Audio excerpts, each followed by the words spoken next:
तो जो हमारा स्वरूप है, मैं है, वो अविनाशी है। इस मैं का आरोप जो देह संबंधियों और देह संबंधी भोगों में कर लिया है, ये सब विनाशी है। इसका विनाश होगा निश्चित। प्रभु कह रहे हैं कि ये मैं, तुम, ये राजा लोग ऐसा सोचते हो कि ये पहले नहीं थे, बाद में नहीं रहेंगे। ऐसा नहीं है, क्योंकि जो आत्मा है, जो मैं है, जिसने शरीर को स्वीकार किया है, जो शरीर का दृष्टा है, वो अविनाशी है। अनेक युग बदल गए, उसमें कोई फर्क नहीं पड़ा। जो मैं है, जो आत्मा है, जो वास्तविक मेरा स्वरूप है, भ्रम से हमने इन तीन शरीरों में आसक्ति कर ली है। एक स्थूल शरीर जो आप जागृत अवस्था में देखते हैं, और एक सूक्ष्म शरीर जिसका अनुभव स्वप्नावस्था में होता है।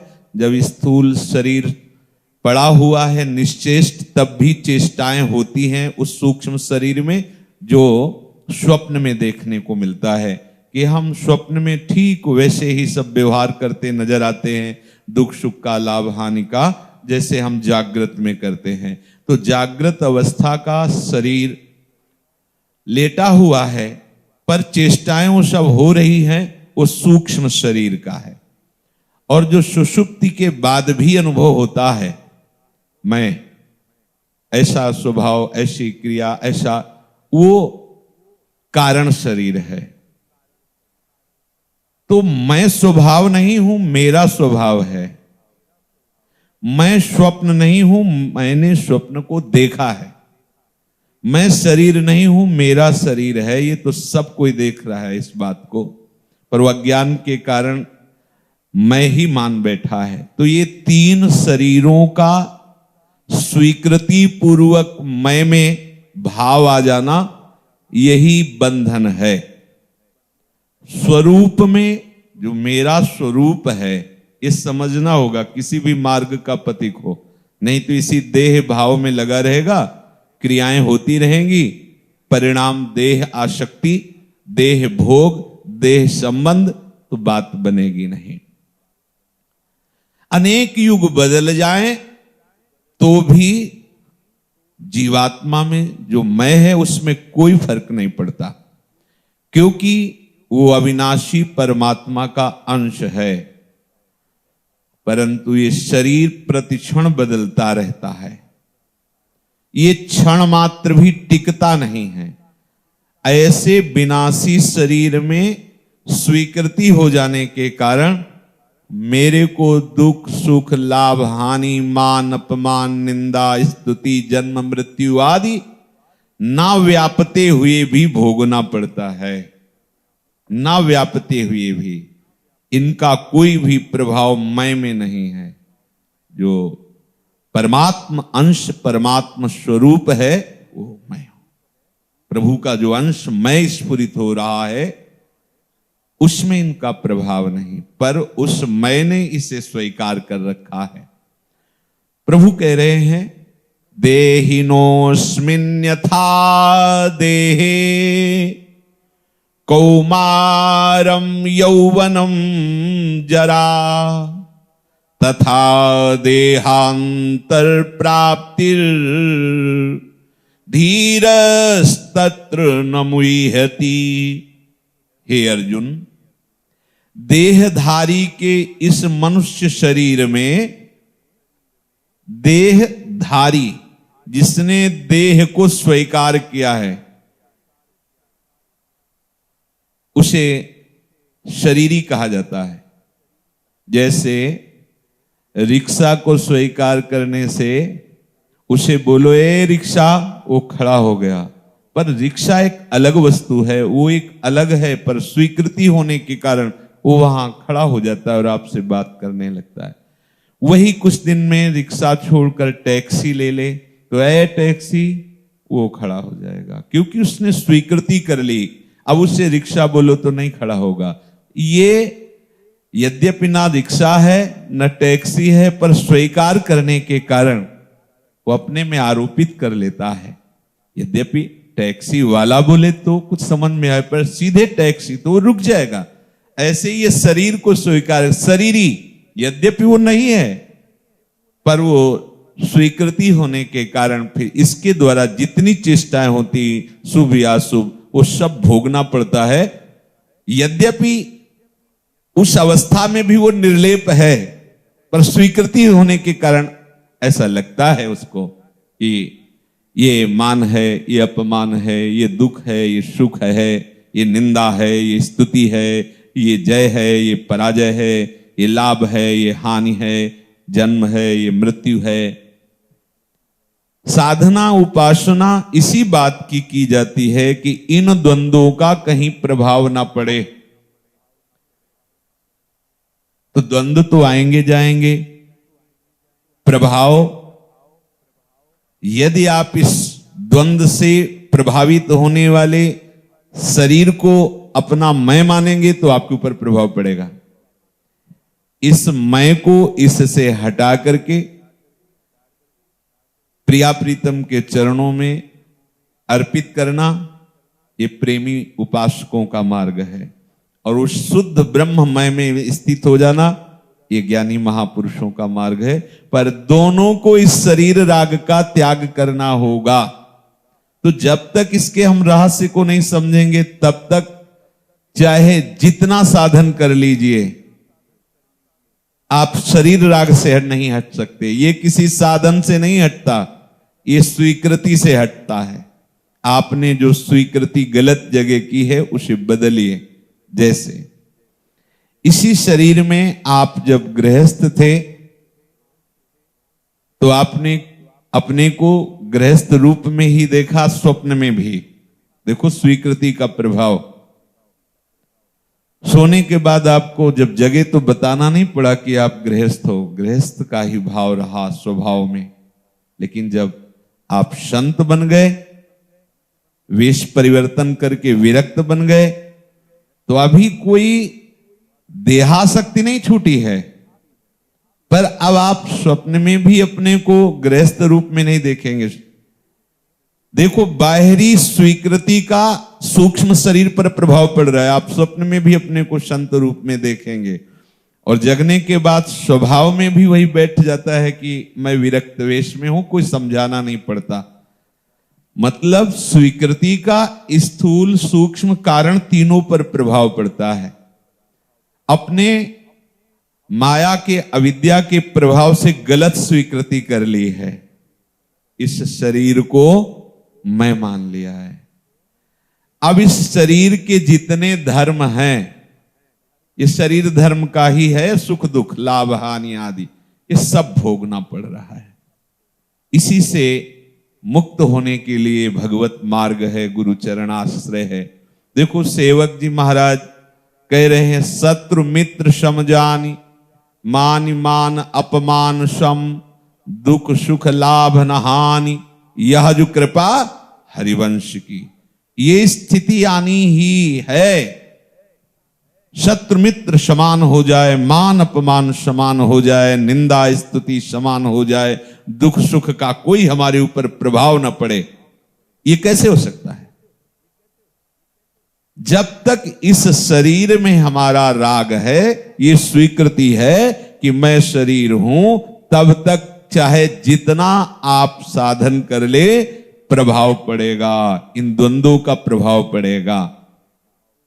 अब जब द्वंद्वों का प्रभाव आपके अंदर पड़ रहा है तो आप फिर शोकित होते हैं, चिंतित होते हैं, क्लेशित होते हैं, नाना प्रकार के अंदर भाव कुभावों का बाजार लग जाता है।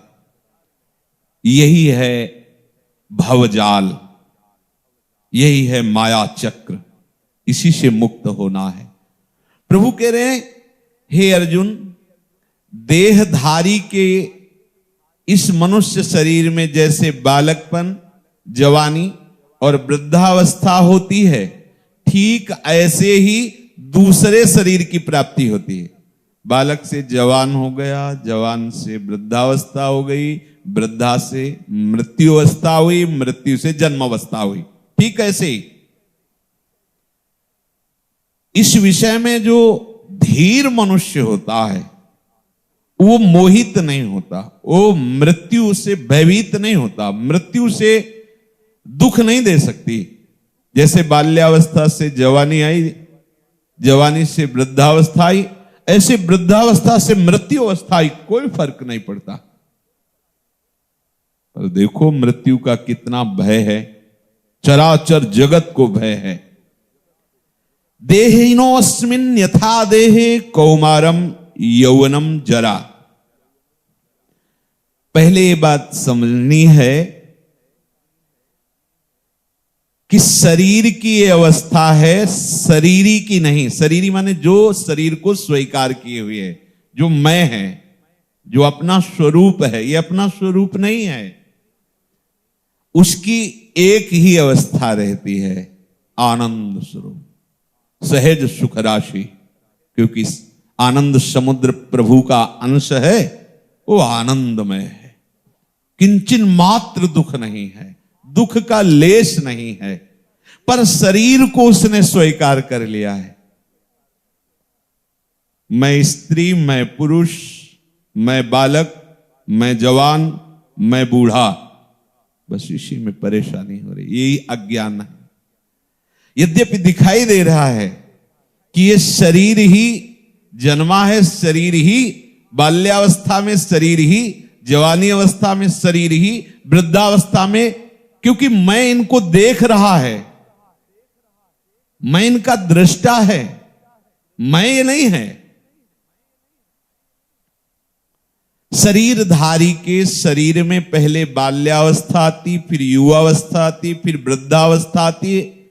तात्पर्य यह हुआ कि शरीर में कभी एक रस स्थिति नहीं रहती, ये प्रतिक्षण निरंतर परिवर्तन होता रहता। तुम्हें दिखाई नहीं दे रहा ज्ञान के कारण, ये प्रतिक्षण बदल रहा है।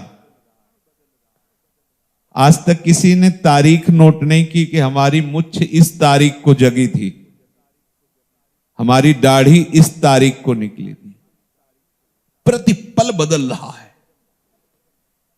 शरीरधारी के इस शरीर में जो परिवर्तन हो रहा है, उस परिवर्तन को दृष्टा देख रहा है, पर वो इस परिवर्तनशील शरीर में इतना तादात्म्य हो गया है कि हर बात अपने में ले रहा है, मैं में ले रहा है। तो जैसे शरीर की कुमार अवस्था, युवावस्था, वृद्धावस्था, ऐसे ही मृत्यु अवस्था है, ऐसे ही दूसरे शरीर की प्राप्ति होती है। स्थूल शरीर में बालक से जवान एवं जवान से बूढ़ा हुआ, इन अवस्थाओं का परिवर्तन देख करके भी शोक नहीं हुआ। ऐसे ही मृत्यु में भी तुम्हें बिल्कुल कोई शोक नहीं होना चाहिए। पर उसके लगता है कि बाल्यावस्था से जवानी होने में तो हमें कोई कष्ट नहीं हुआ, लेकिन मृत्यु में हमें कष्ट होता है उस शरीर राग के कारण। उस शरीर में इतना आसक्त है कि उसे छोड़ना नहीं चाहता, उसी बात का कष्ट है। नहीं तो जो मैं है उसमें किंचित मात्र कष्ट नहीं है। प्रभु कह रहे हैं कि जब ये एक शरीर से दूसरे शरीर में जाता है तो ठीक ऐसे ही जैसे जवानी से बुढ़ापा या बाल्यावस्था से जवानी, ऐसा ही क्रम है। भगवान बता रहे हैं, उनकी बात पर हमें विचार करना, विश्वास करना है। ऐसे ही शोक नहीं करना चाहिए मृत्यु का भी। स्थूल शरीर के रहते रहते कुमार युवादि अवस्थाएं होती हैं, ऐसे सूक्ष्म और कारण शरीर के रहते रहते देहांतर की प्राप्ति होती है। स्थूल शरीर यहीं छूट जाता है। बोले जब शरीर छूट गया तो कौन कष्ट भोगता है? शरीर तो यहीं छूट गया, जो दुख सुख का भोगता था। शरीर दुख सुख का भोगता नहीं, शरीर तो जड़ वस्तु है। सूक्ष्म शरीर सुख दुख का भोगता है। ध्यान करना, जैसे ये हाथ है, हम ऐसे काट रहे हैं तो त्वगेंद्री को कष्ट हो रहा है, त्वचा को स्पर्श करने से त्वगेंद्री अनुभव करा रही है बुद्धि को कि देखो देखो यहां दर्द हो रहा है। और अगर बुद्धि को बेहोश कर दिया जाए तो इस त्वगेंद्री को काट दो, उसे कोई फर्क नहीं पड़ता। तो ये त्वगेंद्री दुख सुख का अनुभव कराने वाली जहां से चेतना मिलती वहां से लुप्त कर दिया जाए तो इसको कोई कष्ट नहीं होता। अर्थात मुख्य हुआ सूक्ष्म शरीर, वही दुख सुख का अनुभव कराता है। तो जब शरीर यहां छूट गया, जैसे स्वप्न में तुम्हारे को कोई काट रहा है तो वैसे ही कष्ट होगा जैसे स्थूल में काटने से कष्ट होता है। पर जब आप जगेंगे तो आपको दिखाई देगा कि नहीं नहीं, वो कष्ट तो केवल स्वप्न मात्र था। समझ रहे ना? स्थूल में जो शरीर आपका शैया में स्वस्थ पड़ा हुआ है, उसका उस समय स्वप्नावस्था में राग नहीं दिखाई दे रहा, पर शरीर की सारी सुख दुख की अनुभूति हो रही। वो आराम से एसी रूम में शैया में पड़ा है, पर वो स्वप्न में देख रहा है कि अमुक अमुक अमुक कष्ट मिल रहे हैं या सुख मिल रहे हैं। तो वो सुख दुख का अनुभव स्थूल से नहीं हो रहा, वो सूक्ष्म से हो रहा है। आप ध्यान से देखिए, तो जो हमारा शरीर स्थूल छूटा तो सूक्ष्म का पूरा स्वभाव सहित वो कर्म के अनुसार दूसरे शरीर को स्वीकार कर लिया। और जहां दूसरे शरीर में गया वहां स्वीकृति कर ली, मैं अमुक हूं। जैसे बालक था तो मैं बालक, जवान हुआ तो मैं जवान, ऐसे ही दूसरे शरीर को स्वीकार, बिल्कुल ऐसे ही। आपको किंचन मात्र क्लेश नहीं है, ना बाल्यावस्था से यौवन अवस्था आने में, ना यौवन अवस्था से वृद्धावस्था आने में, ना वृद्धावस्था से मृत्यु अवस्था आने में। जैसे भक्तजन कहते हैं, मरने से सब जग डरा, मेरू मन आनंद, कब मरी हो कब भेटी हो पूरन परमानंद, कब शरीर छूटे और परमानंद प्रभु से मिल जाऊं जाके। किंचन मात्र जो कहा गया जन्मत मरत दुसाह दुख होई, वो केवल शरीर राग के कारण है।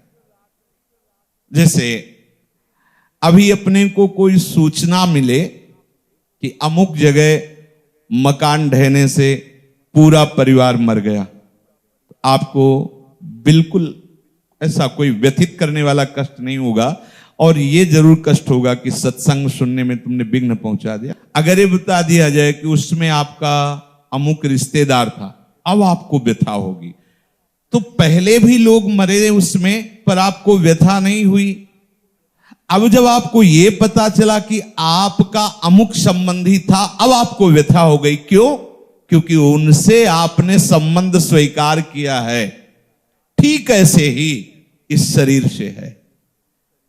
इस शरीर से इतना संबंध हमारा स्वीकृत हो गया कि मैंने इसे मैं ही मान लिया।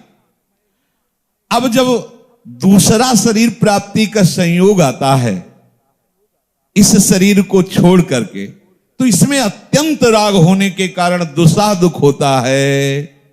नहीं तो जैसे बाल्यावस्था से जवानी, ऐसे ही वृद्धावस्था से मृत्यु। जैसे हमें कोई कष्ट नहीं होता, ऐसे कोई कष्ट हमें कभी हो ही नहीं सकता, जो हमारा स्वरूप है। बस ये बात समझने के लिए ही हम वैराग्य धारण किए हैं। इस बात को समझ गए तो चाहे दास भाव से सेवा करो, चाहे सख्य भाव से साथ खेलो, चाहे वात्सल्य भाव से उस आत्मस्वरूप प्रभु का दुलार करो, चाहे गोपी कांता भाव से, सहचरी भाव, किसी भी भाव से, क्योंकि अब आपका देह राग नष्ट हो गया। जब तक देह राग है तब तक आप इन भाव देश के रस को समझ ही नहीं सकते। प्रवचन कर सकते हो, दूसरों को समझा सकते हो, लेकिन देहाभिमानी कभी भाव देश में प्रवेश नहीं करता। जब तक देह भाव है तब तक प्रेम रस केवल वार्ता है। तो अब विचार ये करना है कि स्थूल शरीर के रहते रहते कुमार आदि अवस्थाओं का परिवर्तन होता है तो हमें कोई कष्ट नहीं होता। हम किसी की मृत्यु देखकर या अपने मृत्यु का अवसर आने पर भयभीत हो जाते हैं। इस भय को जब तक हम मिटाएंगे नहीं तब तक हमारी शरणागति पुष्ट नहीं होगी। शरणागति का पहला लक्षण निर्भय, कहीं कोई भय नहीं। शरीर भययुक्त है, प्रतिपल, इसको स्वीकार करके कभी कोई निर्भय हो ही नहीं सकता। इसीलिए इतने ज्ञान की आवश्यकता जरूर है कि शरीर मैं नहीं हूं। यह आपको स्वीकार करना है, जप नहीं करना है, यह समझना है वास्तविक आप नहीं हैं।